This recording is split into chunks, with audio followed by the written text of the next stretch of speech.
Good afternoon, I'm Bill Anderson. I'm coming live from the Costa del Sol in the south of Spain, living up to its name. Very sunny day today. I think we can say safely that summer has arrived on the Costa del Sol. We have temperatures over 40 degrees in the shade this week. I'm absolutely delighted to be joined today by Karen Blair. Karen, welcome to Expat Radio. Hi, Bill. I don't know if you can hear me. We can hear you just fine, Karen. Karen, you are a woman of many roles at the moment, aren't you? And you've just taken on a new one as the president of the Cala Lions Club. Yes, I have. I'm really excited about the coming year for the Lions Club. Yeah. We do great work. We help all charities in the area as well. We fundraise constantly. And we have charity shops as well, where we raise funds to help other charities and also local individuals that need help. Well, we're going to talk in a bit more detail about the Lions Club and how it works. And you are part of the Lions Clubs International, aren't you? Yes, we are. But first of all, Karen, if anybody hasn't picked up yet, you're not a native Spaniard, are you? No, definitely not. Where are your roots, Karen? So I was originally born in Glasgow. Right. But lived most of my life on the east coast of Scotland. So my accent's a little softer than a Glaswegian accent. It is. Hopefully people can understand me. Well, the Bible does say that the wise men came from the east, So, I mean, you were very wise to move to the east, which is where I came from as well. Yes, it's much sunnier over there, less wet. It's less wet, isn't it? Yeah. Although you'll know where this is, Karen. My son sent me a couple of photos from South Queensferry, which is where the Forth Bridges are, and of my two grandchildren. And this was about 10 days ago, and they were wrapped up in fleeces and waterproofs and Wellington boots and. Yes, the weather has definitely changed in Scotland. We used to have, when I was a child, nice sunny summers, at least for a few weeks. Yeah, well, I think summer 2024 in Scotland was a Wednesday afternoon in June. Yeah, I think so.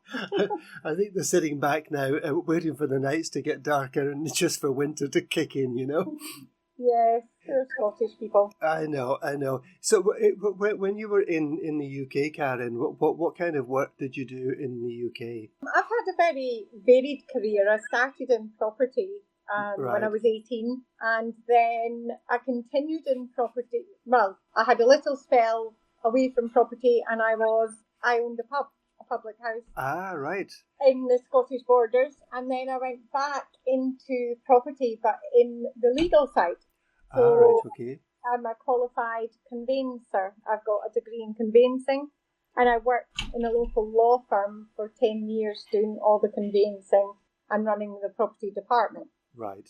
And then I found I was dealing more with clients about their estates, so dealing with their wills, their trusts, inheritance, and that naturally led me into then finance, because I preferred that to reading title deeds. Right. Yeah, I can imagine that reading title deeds is a bit like instant Mogadon, You get halfway through it and don't say it anymore. No, and in Scotland the language is it's a completely different language. Yeah. It's not written in plain English, and it's very difficult to understand. So a normal person couldn't read a title deed from hundreds of years ago and know what it meant. Sure. So you obviously you live down here in Mijas. When and why that change from beautiful Scotland to terribly sunny Spain, Yeah, so I moved in 2019. All right. I lived in Edinburgh at the time, had a beautiful flat looking right onto the castle. Fantastic location. And I loved Edinburgh. I just found that the winters were getting longer and longer. Yeah. And I found it was bringing me down personally.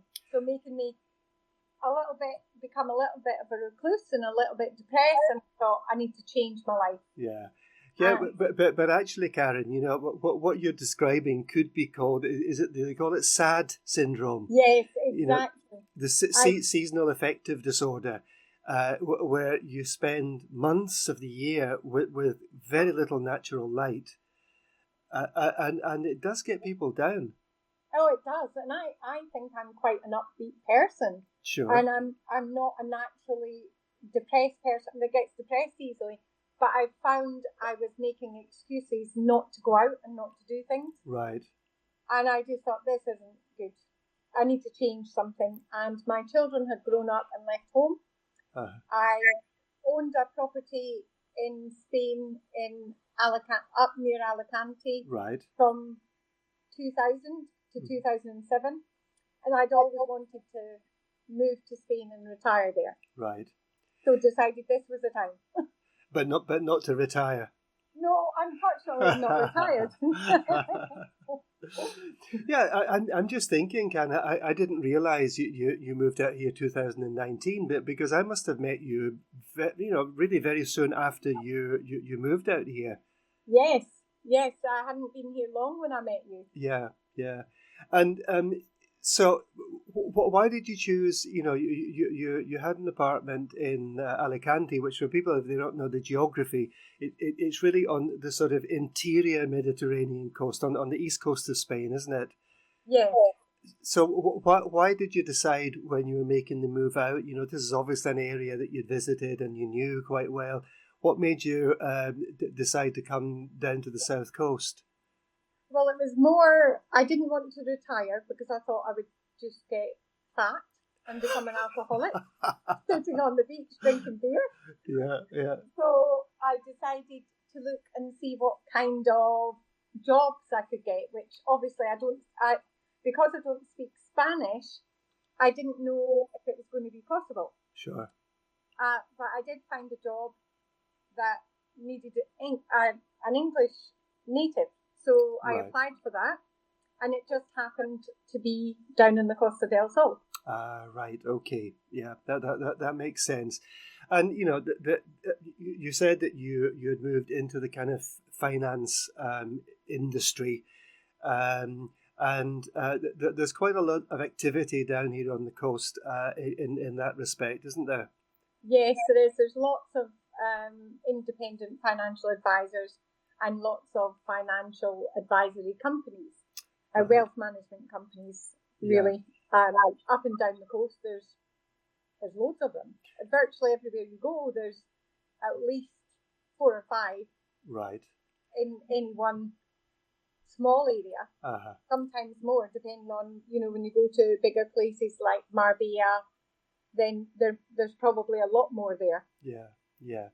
But without sort of going into the dark side of the finance industry, it's not an easy business to do down here, is it? Because a lot of people have had bad experiences, maybe with some of the cowboy outfits that set up as financial or wealth management. So it's not exactly an easy industry, I think, to establish a good reputation in. Yeah, I totally agree with you. And unfortunately, I've dealt a lot with people coming to me that have had that experience. Right. And it's not nice to see, because when you are a financial advisor and you're qualified, one of the first things you have to do is get your qualification in ethics. Right. Or supposed to, anyway. That's what you're supposed to do. And that should tell you exactly how you should act as a financial advisor. And It should always be that the client is the most important. And It should always be what's right for the client. And unfortunately, a lot of the time, that doesn't happen. It really just doesn't. Yeah. But you can understand. I don't know under what kind of conditions some people who work in some of these companies actually work. But if there's a big push for commissions, it can lead people, can't it, to give poor advice because it's better commission for them. Absolutely. And unfortunately, I think that has been the way it has been along the coast for a very long time. Yeah. And a lot of these advisors, they don't stay in the companies very long. They chop and change companies. Right. They change countries. And they do the same again in the other country. And the other thing is a lot of the big companies that have hundreds of employees and are worldwide, shall we say, a lot of the companies, they don't make sure that advisors are qualified. Right. And over here in Europe, nobody is checking that. It's meant to be checked at a level when you're actually submitting the business. Right. The institutions are supposed to check that the advisor giving the advice is actually qualified in that area. Right. Yeah. However, lots of companies find ways around that where the CEO will write it off the business. Right. You know, they'll actually sign it off. So then it looks to the institution like it's them that's actually given the advice. So therefore, they are qualified. Yeah. I mean, I think it's also fair to say that there are some very good, reliable wealth management companies around, yes, who've been here for a long time and are giving very good services to their clients. But like everything else, Karen, it's the one bad apple that actually gives a bad reputation to the whole industry, isn't it? That's right, and it's very difficult when there are things publicised everywhere about bad experiences that people have had. Yeah. It does make people cautious, and there's nothing wrong with people being cautious. No, and the other thing is that, if people get good advice, the chances are they're not going to, shout about it, Exactly. But it's more when they have bad advice. Yeah, it's when you go into the restaurant and you get one bad shellfish. You're going to say a lot more about that than you are for the dozen times that you've had shellfish with no problems, That's right. I totally agree. And it is a really difficult industry. Yeah. It really is. But there are a lot of good advisors out there. I've met many of them at networking events. Sure. And speaking with them, they have the same kind of ethics and ethos where the client, it's all about the client. Right. And it should be all about the client and not about the commissions. Yeah, absolutely. So you have your own business here, Karen, and I know that you've set it up relatively recently. Yes. So you're setting up any business takes a huge amount of time and commitment. Which I'm sure you have been putting in the hours to build the business. And then you go, and I know you've been involved for a number of years with the Lions Club, but then you go and become president of the Lions Club in La Cala. Yes, so I've been with the Lions for 4 years. Right. So, although I've always worked full time, I've always made time for the Lions. I've always been at the meetings. Yeah. Unless, of course, I'm physically out of the country. Sure. And I've always been at all the events and helped wherever I can. Last year I was vice president, which gave me an introduction to what it was going to be president. Yes. And I also have worked alongside Sandra Tavendale. Oh, yes. Since I joined the Lions, I've been her assistant, doing the social secretary job, which is a massive job because we do lots of events. Indeed. So she does a tremendous job and she does it really well. And so I've always been very involved. Yeah. So I don't find it's taking up really any more time than the time I gave to the Lions anyway. Right. And, I have been trying to get Sandra Tavendale, Sandy, onto the show, but I'm not entirely sure that the world of expat radio is ready for Sandy. Yeah, she's definitely a massive character. She is indeed, yeah. Can you tell us just a little bit? I'd have to be really honest, Karen, and say that before I came down to Spain, I've been here over 20 years. I didn't really know very much about the Lions Club or Lions Club International.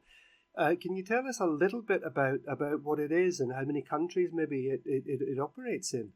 Yeah, I can. I didn't know much about it either, Bill, to be honest. Right. It started off in America Uh-huh. by the founder, Melvin Jones, and it started off in the back room of his office with a load of lawyers who set up a charitable organisation to help people who were blind. Oh, right. Okay. That was how it started, and we still to this day we still have a collection of glasses that go off and they get reformed and sent to countries that don't have them, like Africa, etc. Right. And that's an active part that happens all the time with the Alliance. There's regular collections of glasses where people have either outgrown their prescription or they've broken an arm off it or something, Right. and they repair them all, put in new lenses, and send them off to these countries, these poorer countries. Lions Club International, they help out with all the worldwide disasters as well. Right. So whenever there's a worldwide disaster, all of the clubs send donations for them to send to whoever it is that's dealing with it.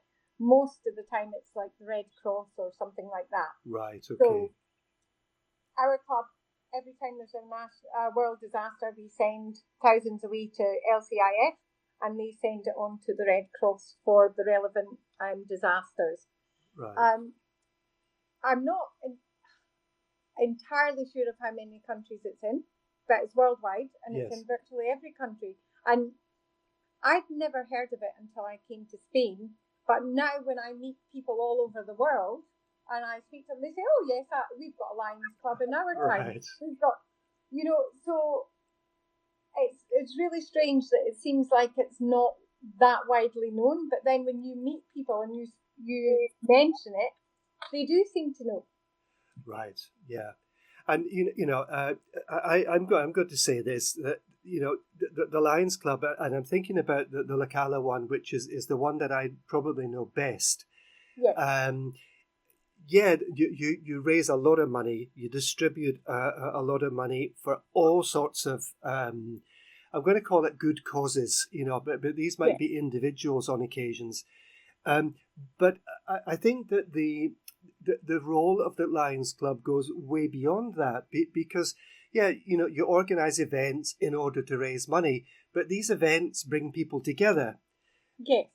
And whether it's I don't know, an open air market, or with entertainment or whatever, it is more than just about the raising the money, but because it does bring people from all different parts of the community into one place, basically to talk to each other, to have a good time together. So that there is, I think, almost accidentally a kind of social element to the work that the Lions do.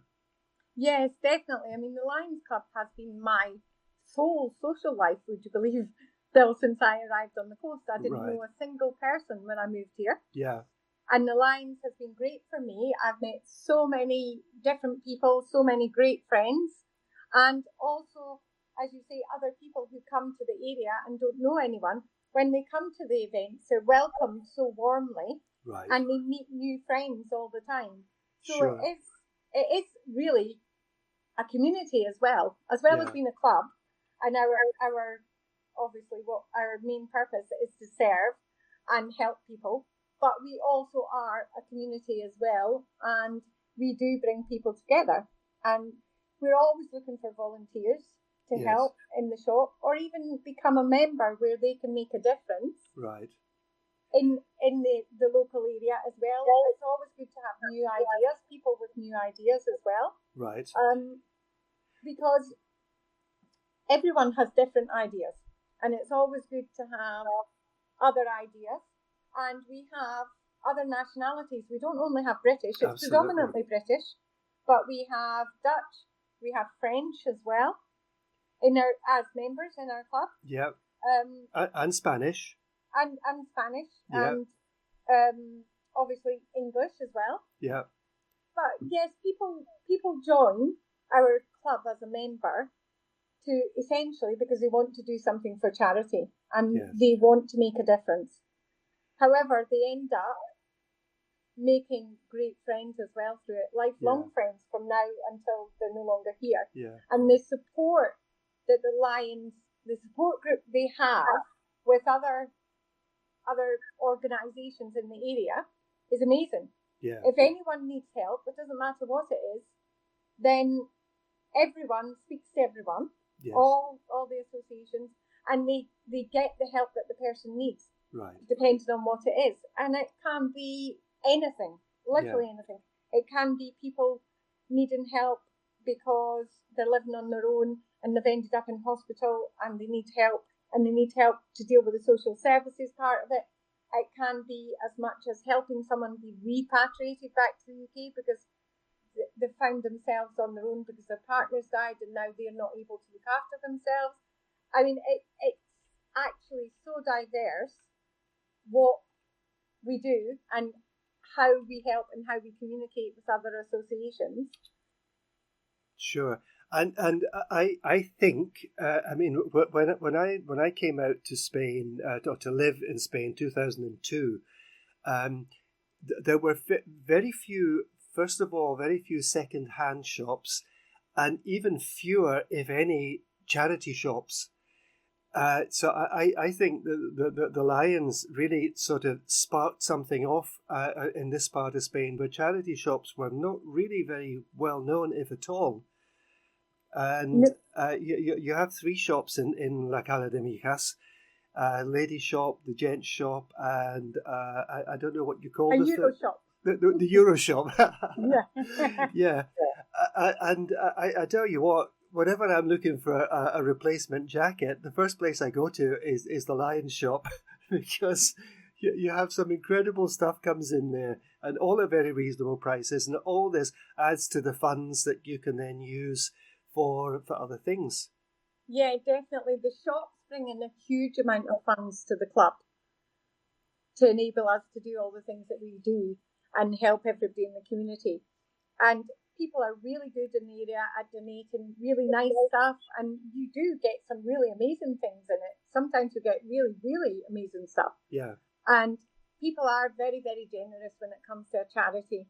You know, when it's anything to do with charity, they're more likely to either come along to the event or help by donating stuff to the charity that they can sell on. Sure. Or if they're not, we've even had people come into the shop and we've got posters up of the events, and if they're not able to come, they say, "Oh, I can't come, but here's a donation." Right. You know, we get a lot of that, which is absolutely fantastic. Right. The events are all very well attended. Mm-hmm. And we do different events. So different events appeal to different types of people. Yeah. So. Yeah, and well, I have attended I don't know how many events from the Lions Club, and I have to say, you guys certainly know how to put on a party. Yes, we do. That's mainly down to Sandy, I have to say. It is. Well, you know, as president, I think you should be placing an order on her that she has to come on the show one Friday because it will be a scream. Yes, definitely. I did mention it to her the other day when I said that I was doing it, and I said, you need to be going on it. Indeed. Because Sandy doesn't only help the club that way, she also, you know, runs the Alzheimer's support group, which Absolutely. is a massive thing. Yeah. You know. Karen, we're going to take a short break, and when we come back, we're going to talk a little bit more about the Lions Club and, you know, how you set your priorities and you know, what kind of what kind of you know, situations you're able to help with and whatever. So we're going to listen to James Bay, If You Ever Want to Be in Love, and then we'll be back in just a few minutes. Okay, thank you. You're listening to Expat Radio, beaming out across France and around the world.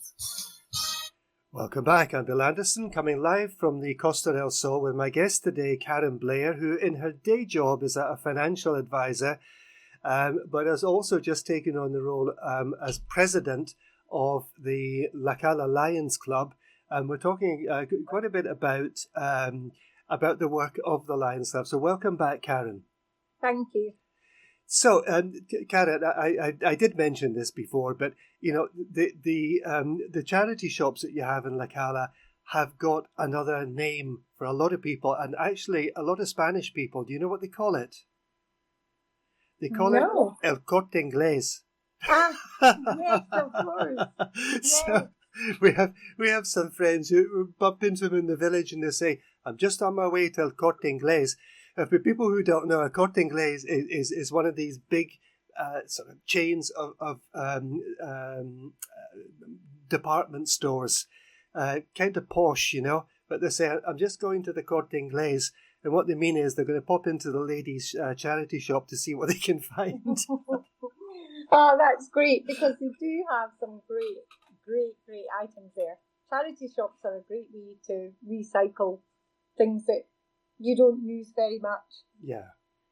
And you know, I know this, but you know, there in the area where we live, you know, homelessness is not a big obvious problem. I know that there are some people who are homeless, but not like in the cities.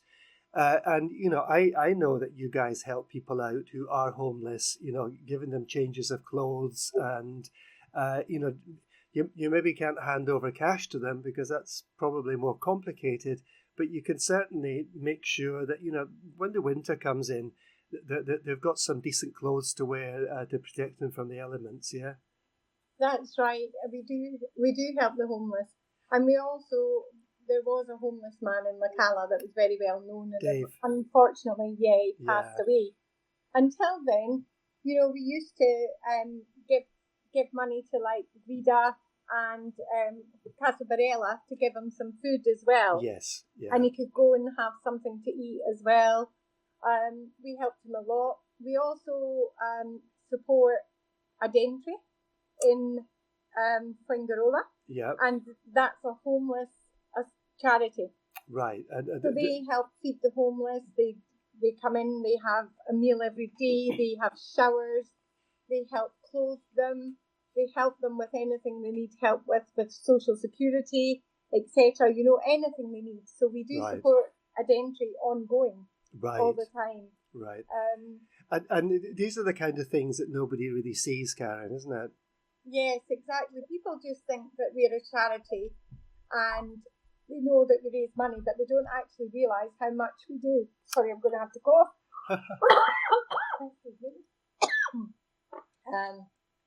You need to have a glass of sangria by your side there, Karen. Yes.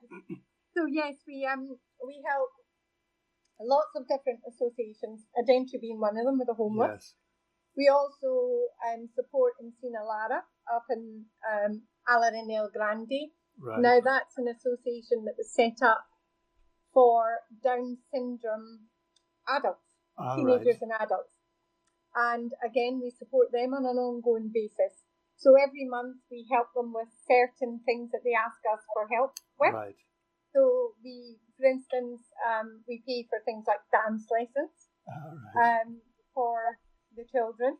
A dentry, it's more, we help them with food for the homeless so that they can make meals and things like that, and also giving them clothes and things like that for, you know, ongoing, and toiletries as well. We quite often do collections of toiletries to give into a dentry so that the homeless can come in and get washed. Sure. We also support Adini a lot as well in Mijas, which is actually like La Cala Hills area. And that's an association that was set up for children with disabilities, all types of disabilities, physical, mental, all sorts of disabilities. And it's an absolutely fantastic association. They do great work there. And we, on an ongoing basis, we help them as well. Yes.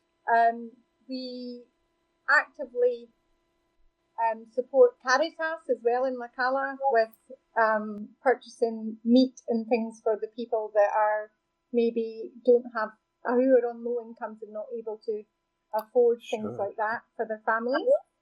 And at Christmas time, we get a list of those families, their children's names and dates of birth, and we get a gift for all of the children. Right. Yeah. Volunteers offer, so we take one child each, and it's not always the lions. It's sometimes the volunteers in the shop do it a lot. They Right. say, "Oh, I'll get this child a gift," and they get a lovely gift.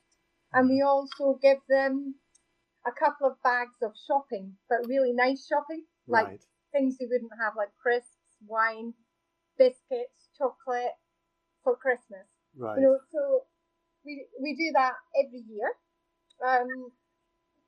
We also have numerous raffles in different places, like for instance, Liz at Bridges Bar in Riviera, she does like a hamper raffle Right. that raises normally around about €700 a Right. year, and also all their customers wrap up presents for the children as Right. well. I actually bumped into Liz from Bridges Bar. Shout out to Liz from Bridges Bar just yesterday when I was in the village. So yeah, so Karen, you know, there's a lot of if you like silent work going on here in supporting other charitable agencies. Yeah, we also support help all the dog charities as well, all the animal Absolutely. charities. Yep. But individuals can also come and ask us for help, Bill. Right. So if an individual finds themselves in a situation where they're not able to support themselves, Right. shall we say, whether it be temporary because of something's happened and they need help for a short period of time, that might be for food for their family. Right. It might be they can't afford to clothe their children, then we will help them. They can Right. come to us and ask us for help.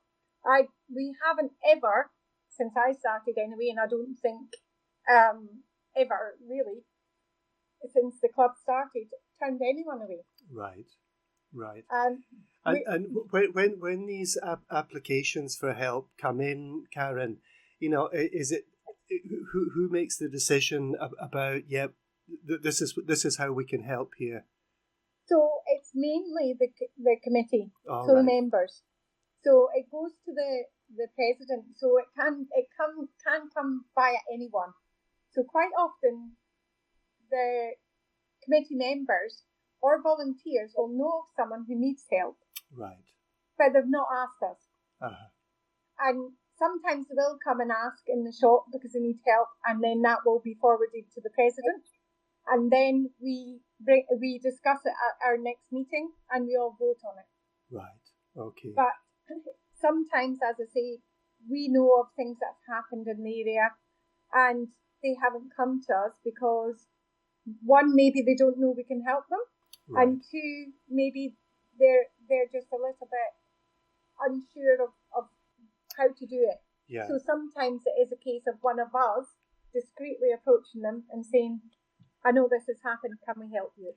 Yeah, and you know, for foreigners living here, I think that they are more accustomed to the kind of charitable work that the Lions do, you know. But for a Spaniard, for example, where everywhere you go to ask for help, you have to fill in 101 pieces of paper, tell them what your shoe size is, and send it all in duplicate. So, you know, they might actually not be aware that there's a far simpler process maybe available for them to get help. Yes, exactly. I don't think they do. I know some Spanish, we do help a lot of Spanish, but that's more through the systems like Caritas and the Right. town hall.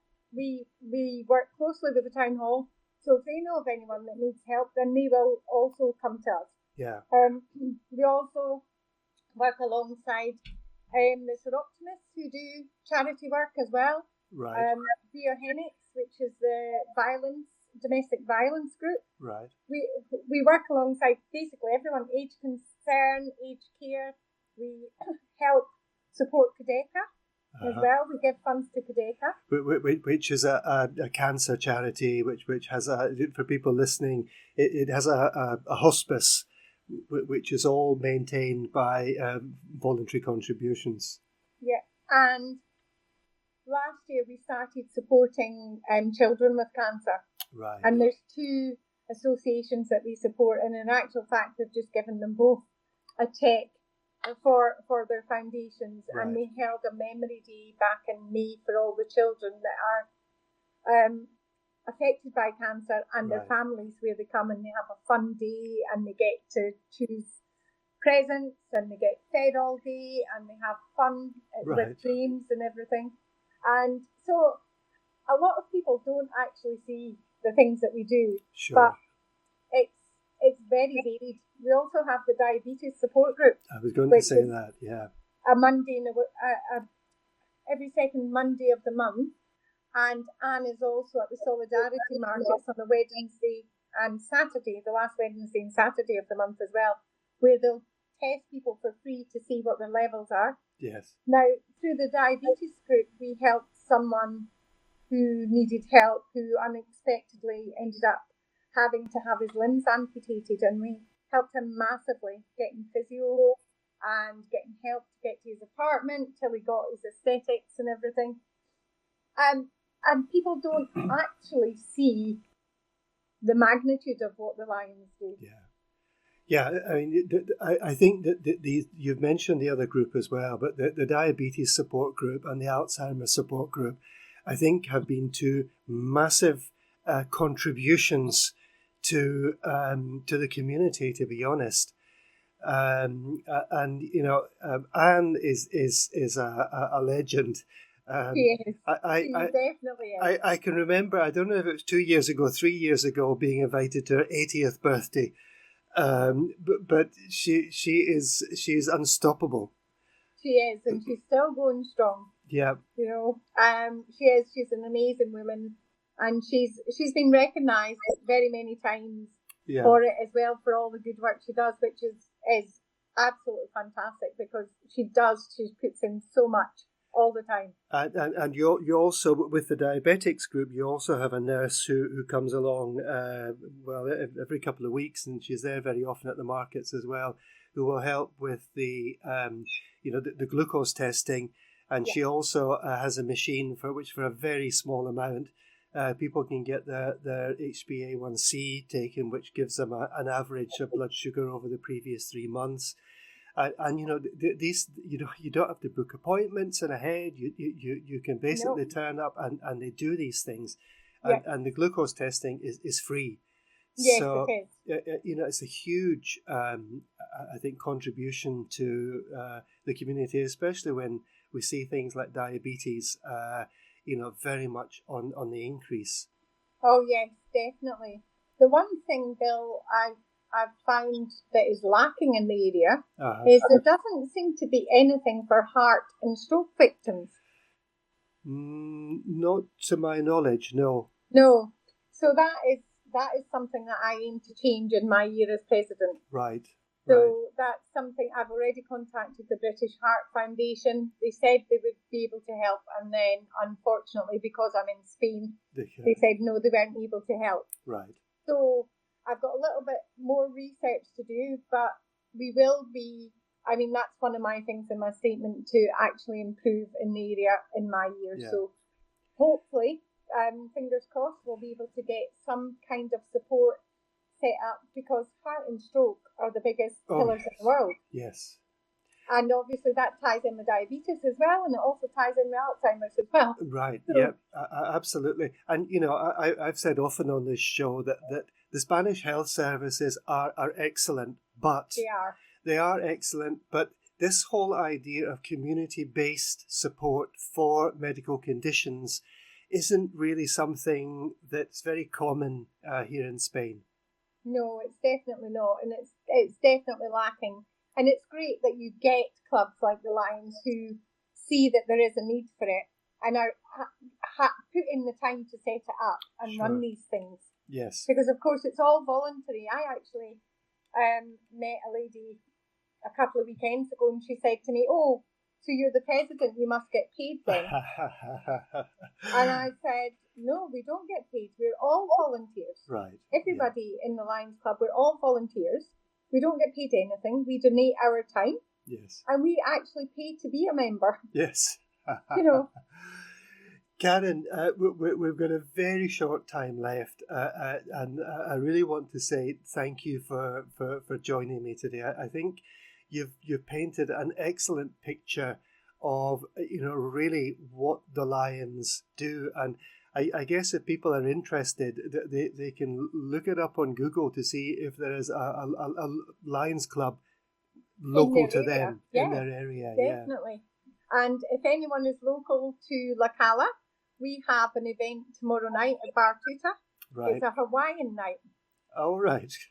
So this is our first event under my presidency, and it actually happens to be my birthday as well. So well, all right.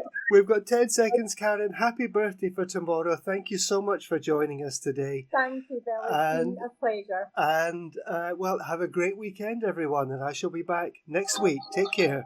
Thank you. Bye. Thank you, Karen.